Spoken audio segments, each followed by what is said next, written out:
Hi, I'm Paul Hervey-Brookes, and I thought I'd share with you this month something that's really useful for all gardeners.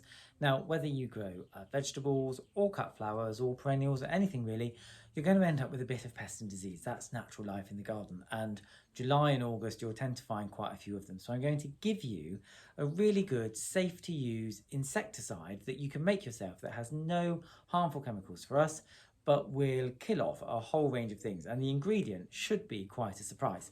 So what I've got here is some mint, basically, that I've collected in the garden. Now you can use any mint, any variety. So I've actually got a few different ones that I grow, from the applewood one, which is the kind of woolly one.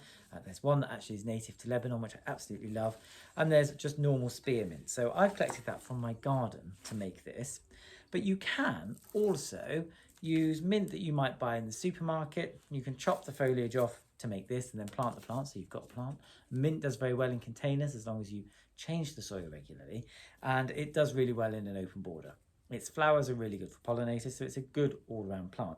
And we have actually been using mint for about 5,000 years, in fact. So this insecticide is an age-old technique, and basically what you do is get the mint and with a sharp knife chop that up as coarsely as you can. Now, the good thing about mint is it's a natural pest killer, and we know that from things like toothpaste. The idea of mint in toothpaste is it's antibacterial.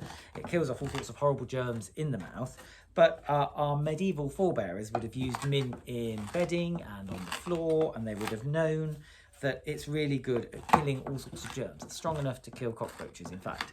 So I've chopped it up coarsely. It doesn't have to be perfect, but you can see chopped up nicely. And what I normally do is then put that into one of these pressurized misting bottles, about a third, and fill up the rest with water. That's really good because once you've given it a good pump, you can just spray it on any plant that you like, and it's nice and easy. So that's what I would normally do. I put it in, put the water in, leave it for 3 or 4 days, and then start using it. And when you use it on vegetables, it doesn't make any contamination in flavour. So tomatoes still taste like tomatoes. They're not going to taste minty, but it will kill off blackfly, greenfly, woolly aphid, sticky aphid, all of those kinds of things. But if you don't have one of those, then I'm just going to show you that basically with a plastic bottle, you can make the same sort of thing. So what I've done is pierced the lid, and basically I'm now going to fill this up with the mint.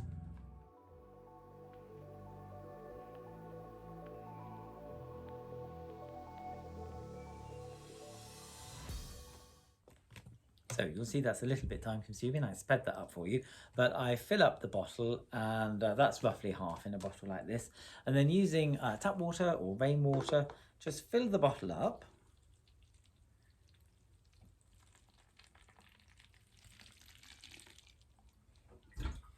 And basically pop the lid back on. Now that